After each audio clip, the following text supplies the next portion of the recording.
नमस्कार साथियों, स्वागत है आपका फिर से हमारे YouTube चैनल पर। जैसा कि आप लोग जानते ही हम लोग एनसीईआरटी की सीरीज चला रहे हैं और पिछले हमने 3 लेक्चर्स में क्लास 6 की एनसीईआरटी की ज्योग्राफी वाले पार्ट को हमने डिस्कस किया था और होपफुली आपने उसको डिटेल में देखा भी होगा। उसी क्रम को आगे बढ़ाते हुए आज हम हिस्ट्री की बुक को उठा रहे हैं, क्लास 6 की ही, और काफ़ी इंपॉर्टेंट बेस प्रोवाइड करती है एनसीईआरटी की बुक्स सिविल सर्विस की तैयारी करने में। और 6 की एनसीईआरटी भी कुछ इस प्रकार की ही बुक है। तो आज हम जो हिस्ट्री के बारे में पढ़ने जा रहे हैं उससे पहले मैं छोटा सा परिचय दे देता हूँ अपना। Myself Naveen Tiwari, and I am masters in the historical studies and qualified net twice and have a 15-year experience in the field of civil service administration in teaching. कुछ समय के लिए अन अकेडमी से भी मैं जुड़ा रहा एज एन एजुकेटर, वहाँ भी काफ़ी अच्छा एक्सपीरियंस रहा है मुझे। ठीक है, तो अपने एक्सपीरियंस को आपके साथ साझा करूँगा, शेयर करूँगा और ज़रूर आपको इसका लाभ मिलेगा। देखते हैं आज क्या है हमारे लेक्चर में। So the name of the class 6 book social science, जिसमें लिखा हुआ है our past part number first. ठीक है, तो सबसे पहले हम इसके इंडेक्स को देख लेते हैं, इसमें कितने चैप्टर्स हैं और उसी को सिंप्लीफाई करने की कोशिश करेंगे आज। ठीक है, हमारा जो मेन डील है कि इसमें जो चैप्टर्स के जो नाम दिए गए हैं वो अपने आप में किस चीज़ से एसोसिएट होते हैं उसको खोजने की कोशिश करते हैं आज। आज का लेक्चर थोड़ा छोटा होगा लेकिन काफ़ी इंपॉर्टेंट है। ओके, देखते हैं। इसमें कुछ प्रीफेस दिया हुआ है कि स्टडी हिस्ट्री की क्यों करनी चाहिए, क्यों इंपॉर्टेंट है। ठीक है ना, तो सीधे हम लोग आते हैं किसमें, चैप्टर्स में, जो कि टोटल कितने हैं, 11 चैप्टर हैं, जबकि ज्योग्राफी में सिर्फ 8 ही चैप्टर थे। इसका मतलब ये हुआ कि इसमें थोड़ी चीज़ें ज़्यादा दी गई होंगी। तो देखते हैं कि चैप्टर नंबर 1 क्या कहता है। चैप्टर नंबर 1 है इसका what, where, how and when. इससे हम एसोसिएट कर सकते हैं कि इस चैप्टर का संबंध पक्का किससे होगा, सोर्सेस से, यानी कि स्रोत क्या है भारत के इतिहास को जानने के और विश्व के साथ इतिहास को जानने के। Source plays a very important role, क्योंकि सोर्स भी कई प्रकार के होते हैं। प्राइमरी सोर्स में आ जाता है लिटरेचर सोर्सेज, ओके, जिसमें कई सारे ग्रंथ मिले होते हैं जिसको कंस्ट्रक्ट करके इतिहास लिखा जाता है। इसी प्रकार से archaeological resources are very important. तो most of the ancient history वाला जो पार्ट है उसमें आर्कियोलॉजिकल एविडेंस का बहुत इंपॉर्टेंट रोल है। जैसे कि अगर हम मौर्यन एम्पायर की बात करें तो अशोका के जो एडिक्ट हैं ये बहुत इंपॉर्टेंट रोल प्ले करते हैं कि अशोक किस प्रकार से शासन चलाता था और उसका धम्म क्या था जो उसने पूरे एम्पायर में क्रिएट कर रखा था, समथिंग लाइक दैट। तो sources are very important to know the history of India, not only India but यानी कि पूरे विश्व के इतिहास को जानने के लिए सोर्स काफ़ी इंपॉर्टेंट है। और इसको भी डिटेल में जानने के लिए हम अपनी हायर बुक्स में देखेंगे कि कौन कौन से सोर्सेज का इस्तेमाल किया गया है। तो इस बुक में भी जो पहला चैप्टर है इसका, इसमें सोर्सेज के बारे में डिटेल में दिया गया है, उसको देखेंगे अभी। ठीक, सेकंड चैप्टर है इसका from gathering to the growing food. ठीक है, सॉरी। तो जब गैदरिंग टू ग्रोइंग फूड की बात करते हैं तो पक्का हम लोग किस समय के बारे में डिस्कस कर रहे होंगे। We are dealing with what, stone age. We are dealing with what, stone age. आपको याद होगा, आपने पढ़ा भी होगा पहले हाई स्कूल तक, कि स्टोन एज में देखिए 3 प्रकार के एज हुआ करते थे, paleolithic age, mesolithic age and neolithic. इन सब में लास्ट में एक टर्म आ रहा है जिसको हम क्या कहते हैं, लिथ कहते हैं लिथ। तो लिथ का मतलब क्या होता है, स्टोन। ठीक है, यानी कि stones are the very important findings जिससे कि कई सारे क्या बनाए गए थे, टूल्स। तो उसके आधार पर उस समय के इतिहास को समझा गया है। तो इसीलिए हम इस पूरे पीरियड को क्या कह देते हैं, स्टोन एज कह देते हैं। Okay, so in this regard it's very important. और स्टोन एज में हम देखते हैं कि जो लास्ट फेज है इसका वो है आपका 4000 बीसी से लेकर 1000 बीसी तक का, जिसको न्यूलिथिक पीरियड कहा गया है। और इस न्यूलिथिक पीरियड में हम देखते हैं कि इंडस वैली सिविलाइजेशन भी डेवलप होती है और वैदिक फेज का पहला पार्ट भी देखने को मिलता है हमको 1000 बीसी तक का। तो 1000 बीसी तक का जो पीरियड है उसमें स्टोन का भी यूज हो रहा है और मेटल का भी यूज हो रहा है, लेकिन आयरन की बात नहीं की गई है। आयरन का इस्तेमाल होता है 1000 के बाद, इसको मैं अभी समझाता हूँ आपको। ठीक, आज हमारा जो मेन कंसर्न है वो है to simplify all these chapters, कि आखिर हमें पढ़ना क्या है इसमें और आखिर जो चैप्टर के नाम लिखे गए हैं ये हैं किस बारे में। ठीक है, चैप्टर नंबर 3 जो है ये बताता है इन द अर्लीस्ट सिटीज। ठीक है ना, ठीक है, पुरानी एनसीईआरटी बुक में सीधे लिखा रहता था वैदिक सिविलाइजेशन के बारे में, सॉरी इंडस वैली सिविलाइजेशन के बारे में या हड़प्पा सिविलाइजेशन के बारे में। इन्होंने इस बार चैप्टर का नाम दे रखा है इन द अर्लीस्ट सिटीज। तो जब हम थर्ड चैप्टर पढ़ते हैं, so we must deal with what, the Harappan civilization. किसके बारे में पढ़ाई हो रही होती है हमारी? हड़प्पन सिविलाइजेशन के बारे में, ठीक है। इसी प्रकार जो चौथा चैप्टर है, इसमें है what books and burial sites tells us. चौथा जो चैप्टर है, इसमें बात हो रही है वैदिक सिविलाइजेशन के बारे में। मैं अभी इस स्लाइड के बाद आपको पूरा सीक्वेंस बताता हूँ कि ये बुक आखिर है किस पार्ट के बारे में। तो हमको पता चलता है कि जो क्लास 6 की वाली बुक है, ये सिर्फ और सिर्फ एंशियंट पीरियड को फोकस करती है, मेडिवल और मॉडर्न को नहीं। ठीक है, it is very important for us to note that class 6 NCERT social science deals only with the ancient part of the Indian history, not with the medieval और modern period. Okay, लेकिन ancient part काफी important है, इसलिए ये book भी काफी important बन जाती है। ओके, क्वेश्चन नंबर सॉरी जो चैप्टर नंबर 5 है, इसमें लिखा है, देखिए हेडिंग लिखी है, kingdoms, Kings and the early Republic. वैदिक सिविलाइजेशन चलती है 1500 से लेकर लगभग 600 बीसी तक। उसके बाद हम देखते हैं कि 6 सेंचुरी बीसी में दो महत्वपूर्ण घटनाएं घटती हैं। One is the formation of the 16 mahajanapada and one the growth of the Buddhism and Jainism. Growth तो नहीं कहना चाहिए मुझे, फाउंडिंग ऑफ द बुद्धिज्म और ग्रोथ ऑफ द जैनिज्म। ठीक है, तो यहाँ पर 16 महाजनपदों का उल्लेख है हमें हमारे पास, और इन सब के बारे में जानकारी हमें अलग अलग लिटरेचर से मिलती है, जैसे कि अंगुतर निकाय हो गया, भगवती सूत्र हो गया, और उस समय के जो कॉइन्स हैं वो भी हमें इस महाजनपद पीरियड के बारे में बताते हैं। वेरी इंपॉर्टेंट, और ये महाजनपद से बहुत क्वेश्चन एग्जाम में आते हैं। ठीक है, जैसे जैसे आपकी पढ़ाई आगे बढ़ेगी आपको अंदाजा हो जाएगा कि महाजनपद वाला पीरियड कितना इंपॉर्टेंट है, और इसी महाजनपद में मगध का क्या खास महत्व है भारत के इतिहास में, वो भी आपको जान पड़ेगा। चैप्टर नंबर 6 में है न्यू क्वेश्चंस एंड आइडियाज। ठीक है, यहाँ पर लिखा है न्यू क्वेश्चन एंड आइडियाज। यहाँ पर आइडिया के बारे में अगर बात करें तो बात हो रही है किसके बारे में? गौतम बुद्ध की टीचिंग्स के बारे में। ठीक है, ये भी 6 सेंचुरी बीसी की ही घटना है, और इसमें बुद्धिज्म और जैनिज्म एक बहुत इंपॉर्टेंट फिनोमिना है एंशिएंट इंडिया की, जिसने उस समय के सामाजिक स्थिति को क्या करा है, चैलेंज किया है। Okay, it is very very important. UPSC के आईएएस वाले एग्जाम में हर साल एक या दो क्वेश्चन बुद्धिज्म और जैनिज्म से आते ही हैं, इसलिए इसको बिल्कुल भी एस्केप नहीं कर सकते। ठीक है, चैप्टर नंबर 7। चैप्टर नंबर 7 दिया गया है Ashok the emperor who gave up war. Chapter का नाम होना चाहिए मॉडर्न एम्पायर, लेकिन इन्होंने यहाँ पर दिया है हेडिंग अशोक के बारे में। दरअसल ये चैप्टर नंबर 7 डील कर रहा है किसके बारे में? The first empire of the India, that is Mauryan empire.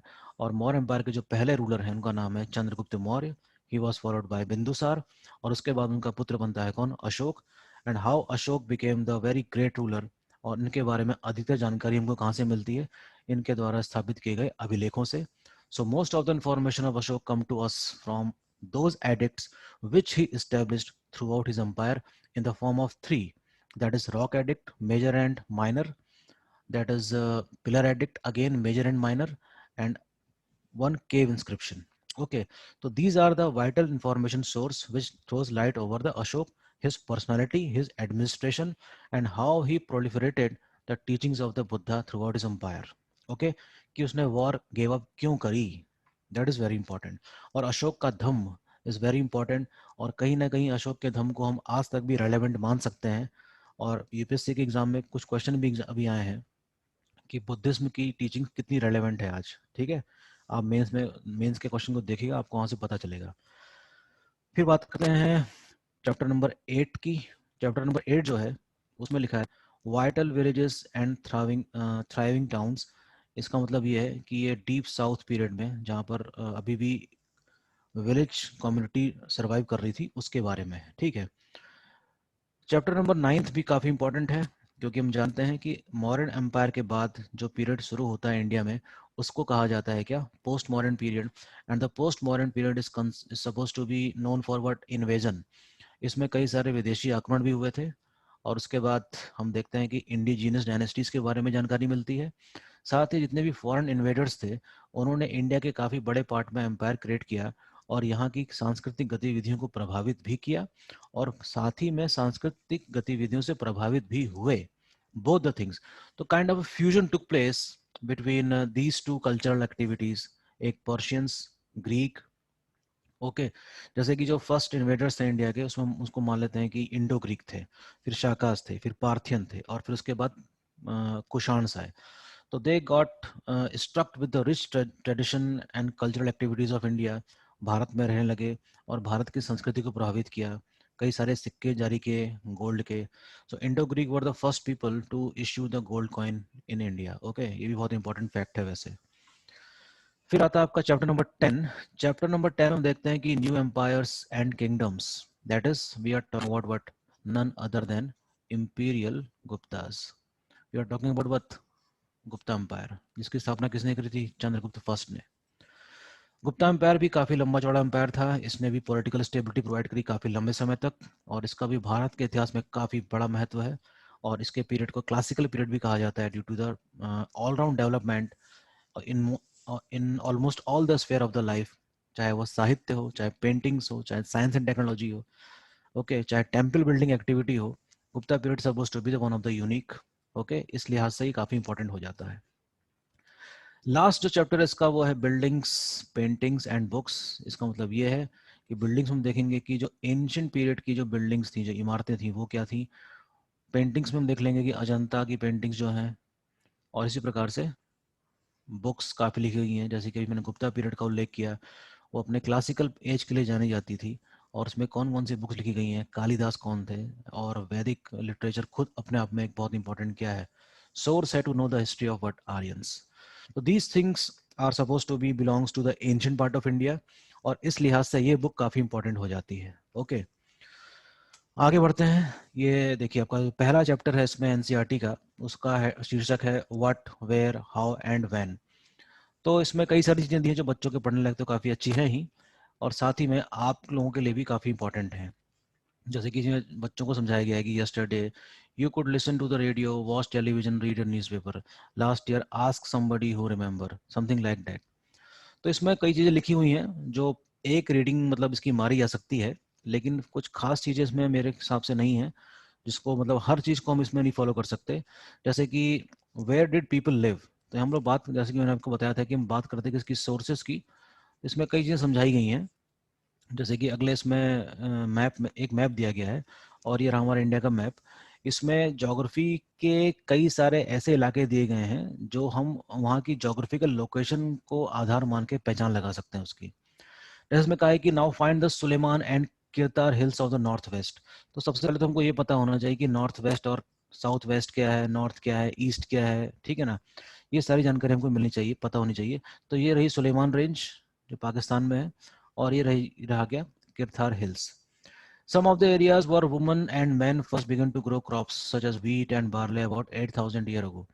ये वे इलाके हैं जहाँ पर सबसे पहले खेती की गई होगी, और इसमें डेट बताई गई है 8,000 ईयर अगो के आसपास, अकॉर्डिंग टू दिस एनसीईआरटी, की सबसे पहले एग्रीकल्चर एक्टिविटीज देखने को मिली थी। ठीक है, फिर आपको कह रहा है कि locate the Gairo hills. Gairo hills देखिए यहाँ पर है, जोग्राफिकल पॉइंट ऑफ व्यू से काफी इंपॉर्टेंट है, Garo, Khasi, Jaintia, and these were some of the other areas where agriculture developed. यानी कि जो पहले नक्शे में आपको दिखाया गया है, इसमें एग्रीकल्चर एक्टिविटीज को पॉइंट आउट किया गया है। ठीक है, काफी इंपॉर्टेंट है वैसे, ठीक है ना। तो लोकेट द गंगा रिवर, अब देखिए गंगा रिवर कहाँ बहती है, गंगा रिवर यही आपकी, ये रही गंगा रिवर। ठीक है, तो इस तरीके से नक्शे को समझाने की कोशिश करी गई है चैप्टर नंबर 1 में, और इस तरीके से आप लोकेट कर सकते हैं हिस्ट्री के इंपॉर्टेंट साइट्स को कि कहाँ कहाँ पर ये सारे एविडेंसेस मिले हैं। ठीक है ना। अब देखिए, in ancient India the area along these rivers to the south of the Ganga was known as Magadha. Magadha के बारे में कुछ एक प्रकार का इंट्रोडक्टरी ये चैप्टर है, जिसमें बताया गया है कि किस प्रकार से एम्पायर बिल्ड हुआ, है ना। एक प्रकार से आपको मैप के जरिए आपको सोर्स समझाने की कोशिश कर रहे हैं। ठीक है ना। तो यूपीएससी के लिहाज से ये चैप्टर जो है वो उतना इंपॉर्टेंट तो मैं नहीं मानता, लेकिन फिर भी अगर आप एक रीडिंग कर लेते हैं तो आपकी जो बेसिक समझ है इंडिया के नक्शे की वो क्लियर हो जाती है। ठीक है, जैसे कि Bharat, name of the land जो लिखा हुआ देखिए, two of the words we often use for our country are called India and Bharat, no doubt about that. The word India comes from the Indus. ये बात भी पक्की है कि जो इंडिया नाम पड़ा है वो किससे आया है, इंडस रिवर से, और इसको सिंधु भी कहा गया संस्कृत भाषा में। ठीक है ना। तो Indus is the name of water sheet. Okay, तो ग्रीक लोग पहले लोग थे जिन्होंने भूगोल के क्षेत्र में कई सारी खोजें करी, कई सारी डिस्कवरीज करी। तो most of the names as far as the geographical locations are concerned are given by Greek people. तो कुछ लोग के मुंह से ह निकला, कुछ लोग के मुंह से स निकला, तो किसी के लिए सिंधु हो गया, और वही धरती जहाँ पर सिंधु नदी बहती है उनके लिए वो धरती कौन सी हो गई? हिंदुओं की धरती। And passing from these hands Hindu became later on what? Hindustan. Okay. The Iranians and the Greeks who came through the northwest about 2500 years ago and were familiar with the Indus called Hindos or Indos भी कहा इन लोगों ने, ठीक है ना? तो these people were the first people who gave the name India. Fine. हालांकि जो भारत नाम पड़ा है वो महाभारत की कहानी से एक पुत्र का नाम है भरत, ठीक है? तो दुष्यंत और शकुंतला के पुत्र हैं भरत, उनके नाम पे रखा गया है, ठीक है ना? Finding out about the past, there are several ways of finding out about the past. ऐसे कई सारे सोर्सेज हैं, जैसे कि मैंने सोर्स के बारे में बात करी थी, जिससे कि हम इंडिया की हिस्ट्री के बारे में पता लगा सकते हैं, ठीक है ना? तो सोर्सेज कई सारे होते हैं। एक तो हो गया कि आपका, सॉरी ये थोड़ा काम नहीं कर रहा है अभी, एक हो गया आपका आर्कियोलॉजिकल सोर्स, एक हो गया आपका, एक मिनट, एक हो गया आपका क्या, आर्कियोलॉजिकल,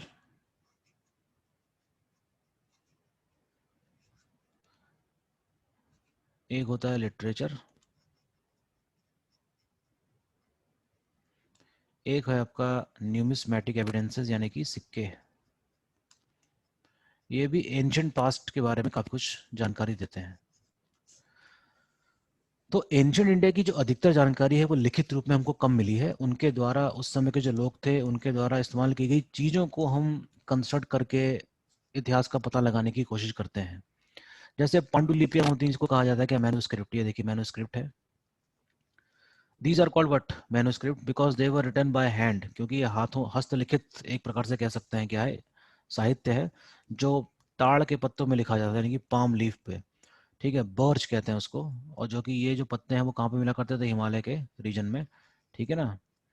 तो इन पत्तों में लिखने की वजह से ये काफी लंबे समय तक प्रिजर्व किए जा सकते हैं। इसमें ना तो इसमें काफी लंबे समय तक इसको प्रिजर्व किया जा सकता है, और प्रिजर्व करना ही पड़ा होगा राजाओं को, ताकि इतिहास को संजो के रखा जा सके, ठीक है? तो मैन्युस्क्रिप्ट वे लिपियां जिसको हम पांडुलिपियां कहते हैं, और इससे भी कई सारी रास्ते में खो भी गई थी। इंसेक्ट लगने की वजह से, कीड़े पड़ जाने की वजह से ये सारी पांडुलिपियां क्या हो गई थी? बर्बाद भी हो गई थी। तो इसलिए हमको एंशिएंट पास्ट की जो हिस्ट्री का जो रिकॉर्ड मिलता है वो कहीं कहीं पर अधूरा सा मिलता है, ठीक है ना? ये देखिए, अब देखिए, can you think of the advantage of writing on a hard surface? Yes, why not? Archaeological survey of India इस प्रकार की चीज़ों में बहुत दिलचस्पी लेता है, और इस प्रकार की चीज़ों को खोजने में उसने काफ़ी मेहनत भी करी, और पाया कि अशोक के ऐसे कई सारे अभिलेख हैं जो हमको बताते हैं, जिससे पता चलता है कि उनको पत्थरों पे लिखा गया होगा। तो पत्थरों पे लिखने के कुछ फ़ायदे ये हैं कि वो मिटना उसका आसान नहीं है, और वो लंबे समय तक क्या रह सकता है? प्रिजर्व रह सकता है।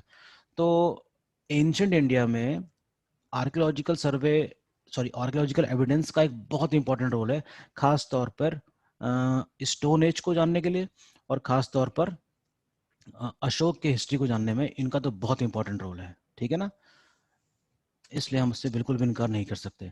Archaeologist also look for bones of animals and birds and fish, ठीक है? जितने भी जो पुरातात्विकविद हैं, ये जानवरों, पक्षियों और मछलियों के जो अवशेष हैं उससे भी काफ़ी कुछ बता पाने की स्थिति में आ जाते हैं, ठीक है ना? It seems of grain or piece of wood have burned there surviving charred, ठीक है? जले हुए अवशेष अवशेष भी मिले हैं फॉसिल्स के रूप में। इससे भी हिस्टोरियंस को इस प्रकार के इतिहास को कंस्ट्रक्ट करने में काफ़ी आसानी होती है। तो ये जो चैप्टर आपका पहला वाला, ये इन्हीं सब चीज़ों के बारे में डील करता है कि सोर्सेज को किस तरीके से इस्तेमाल किया गया होगा और किस प्रकार से भारत के इतिहास को लिखा गया होगा, ठीक है ना? एक रेटिंग आप मार सकते हैं इस बुक की। इसमें मैं आपको पहुंचाना चाह रहा हूँ इस वाले पेज में, क्या देखिए इसमें लेटर्स विद द डेट, ठीक है ना? वी सीन, एक आपने वर्ड देखा होगा अपने पढ़ाई के दौरान, बिफोर क्राइस्ट, या कह सकते हैं कि BC. You will sometimes find AD, जैसे कि ये 2021 है तो इसके आगे हम क्या लगाएंगे? एडी लिखेंगे, बिफोर डेट्स, ठीक है ना?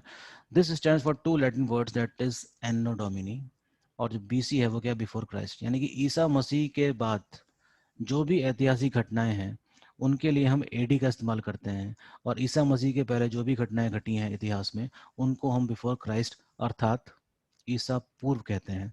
इसका मतलब ये है in the year of the Lord. तो लॉर्ड यहाँ पर कौन है? खुद जीसस क्राइस्ट है। लॉर्ड कौन है भैया?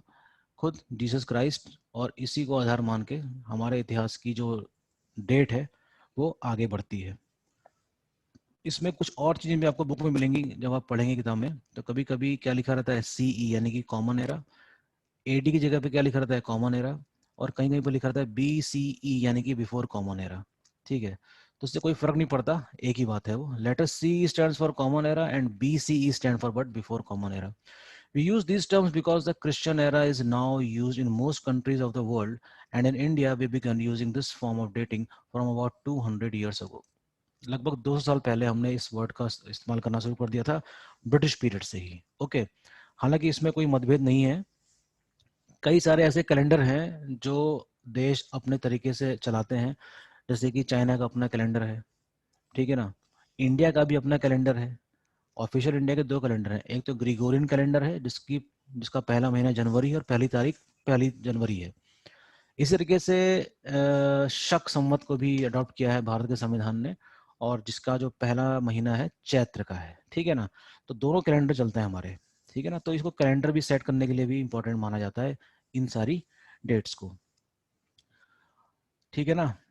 तो देखेंगे, आज मैं खाली आपके सामने पहला चैप्टर ही डिस्कस कर रहा हूँ, लेकिन उससे ज़्यादा इंपॉर्टेंट चीज़ मैं बताऊंगा आपको कुछ खास, और वो ये कि इंडिया की हिस्ट्री को 3 पार्ट में डिवाइड किया गया है, और इस समय हम डील कर रहे हैं इस वाले बुक में सिर्फ एंशंट वाले पार्ट को। और एंशंट वाले पार्ट की जो टाइमलाइन है वो मैं आपको समझाने जा रहा हूँ थोड़ा सा। देखिए, सबसे पहले तो आप पढ़ेंगे प्री हिस्ट्री वाला पीरियड, जो कि बहुत इंपॉर्टेंट है। इसमें 3 पीरियड है, पैरोलिथिक एज, मीजोलिथिक एज और नियोलिथिक एज, और जो कब तक चलेगा? अप टू 1000 बीसी तक चलेगा। इसके बाद आप पढ़ेंगे एंशंट इंडिया में, वो है Indus valley civilization. Indus valley civilization का जो टाइम पीरियड है वो जान लीजिए कितना है, 2500 से लेकर 1750 बीसी तक। ये है किसके बारे में? इंडस वैली सिविलाइजेशन के बारे में। Third thing, Vedic civilization. Third thing is what? Vedic civilization. ये चलेगा लगभग 1500 से लेकर 600 बीसी तक, ठीक है। तो जो चैप्टर्स दिए हैं, जो हेडिंग दी हैं चैप्टर्स की, उसको मैं थोड़ा सा सिंप्लीफाई करने की कोशिश कर रहा हूँ, ठीक है ना। नंबर 4,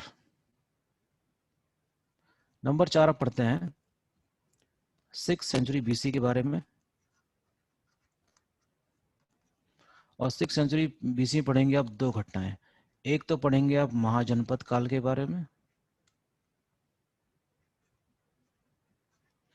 और एक पढ़ेंगे आप बुद्धिज्म और जैनिज्म के बारे में।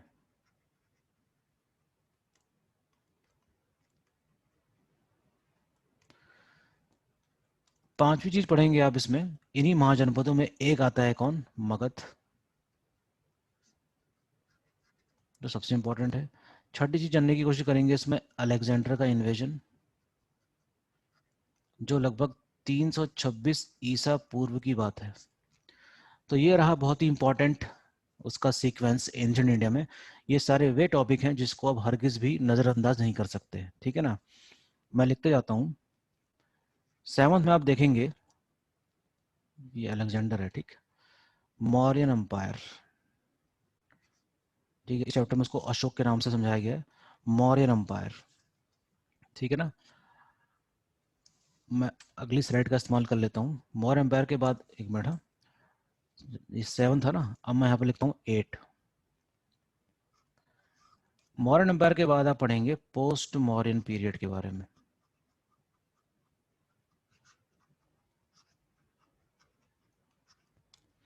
ठीक है, जो चलता है लगभग 183 बीसी टू ऑलमोस्ट 300 एडी तक, ठीक।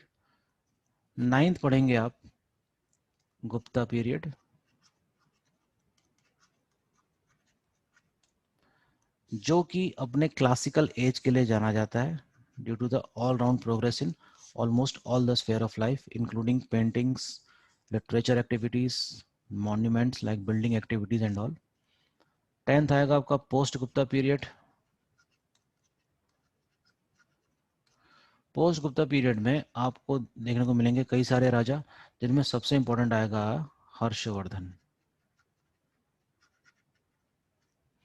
Harshvardhan suppose to be the one of the most important ruler of ancient India, और इनको अंतिम महान हिंदू सम्राट भी कहा जाता है, जिनका टाइम पीरियड कितना था 606 टू 647 एडी। इस तरीके से हम कह सकते हैं कि 10 यूनिट्स में हम एंशिएंट इंडिया को डिवाइड कर सकते हैं, और ये सभी के सभी काफी इंपॉर्टेंट है। आज का लेक्चर मैं इतना ही रख रहा हूँ, और अगले लेक्चर में आपको समझाऊंगा कि स्टोन एज में क्या क्या होता था, कैसे मानव हंटर से एक गैदरर बन गया, ठीक है, सिर्फ आखेटक नहीं रहा और उसने खाद्य संग्रह भी करना शुरू कर दिया था। तो इसको हम समझने की कोशिश करेंगे अपने स्टोन एज के पीरियड में, जिसमें पैरोलिथिक, मेसोलिथिक और नियोलिथिक वाली एज दी गई है। ओके, तो आज मैं इसमें इतना ही करता हूँ। नेक्स्ट वाले लेक्चर में मैं आपके लिए कम से कम 3 से 4 चैप्टर को डिटेल में स्टडी कराऊंगा। अभी आज इस चैप्टर को खाली, आज के लेक्चर को सिर्फ ये मान के चलिए कि हमें एंशिएंट इंडिया में पढ़ना क्या क्या है, और ये बुक हमारी सिर्फ और सिर्फ किसके लिए, किस चीज़ के लिए कंसर्न है, सिर्फ और सिर्फ एंशिएंट इंडिया के लिए। ओके, मिलते हैं जल्दी ही आपसे नेक्स्ट सेशन में। Thank you, thanks a lot.